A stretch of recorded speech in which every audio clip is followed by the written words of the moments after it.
எல்லாம் அந்த காலம் சென்ற அப்துல்லா செய்த வேலைதான். அவர் மட்டும் அன்னைக்கு அப்படி ஒரு முடிவெடுக்கலைனா இன்னைக்கு என் வியாபாரம் இந்த நிலைக்கு போயிருக்காது.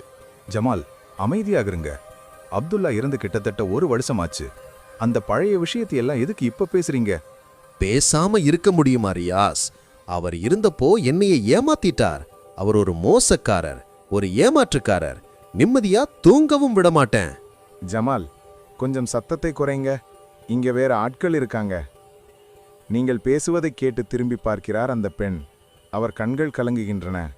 இல்ல ரியாஸ், அவர் செத்ததுனால எல்லாம் முடிஞ்சு போச்சுன்னு நினைக்க கூடாது. அவர் செத்த பிறகும் அவருடைய கெட்ட பேர் இருந்துகிட்டு தான் இருக்கும். அவர் செத்தாலும் அவரை எல்லாரும் திட்டுவாங்க. ஜமால், பாத்தீங்களா? நீங்க பேசுனதை அவங்க கேட்டுட்டாங்கன்னு நினைக்கிறேன். யாரு அந்த பொண்ணா? யாருன்னு தெரியலையே. நீங்க திட்டுன அப்துல்லாவோட மகள் ஃபாட்டிமா தான் அது. அவங்க முகம் எவ்வளவு வாடி போச்சுன்னு பாத்தீங்களா?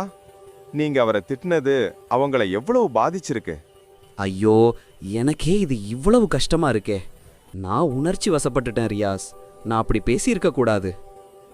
ஜமால், நீங்க செஞ்சது தவறுதான். ஆனா அதுக்கான பாடத்தை இப்போ நீங்க கத்துக்கிட்டீங்கன்னு நம்புறேன். ஆமா ரியாஸ், நீங்க எனக்கு ஒரு நபிமொழியை ஹதீஸ் நினைவுபடுத்திட்டீங்க. அது இதுதான்: இறந்தவர்களை திட்டாதீர்கள், அதனால் உயிருடன் இருப்போரை துன்புறுத்தியவராக ஆகிவிடுவீர்கள் என ரசூலுல்லாஹி ஸல்லல்லாஹு அலைஹி வஸல்லம் அவர்கள் கூறியதாக ஹஜ்ரத் முங்கீரதுப்னு ஷூபா ரதியல்லாஹு அன்ஹு அவர்கள் அறிவிக்கிறார்கள். திர்மிதி. அப்படியா? எப்போதான்? அது எவ்வளவு பெரிய உண்மைன்னு எனக்கு புரியுது. ஆமாம் ஜமால், நாம் இறந்த ஒருவரை பழிக்கும்போது அந்த இறந்தவருக்கு எந்த தீங்கும் ஏற்படுவதில்லை.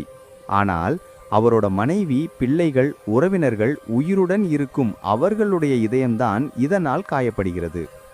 நீங்க அப்துல்லாவை பற்றி பேசினது ஃபாத்திமாவோட மனசை எவ்வளவு நோகடிச்சிருக்கும்? எனக்கு இப்போதான் தெளிவாக புரிந்தது.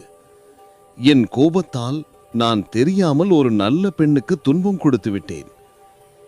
இனிமேல் இப்படி பேச மாட்டேன்.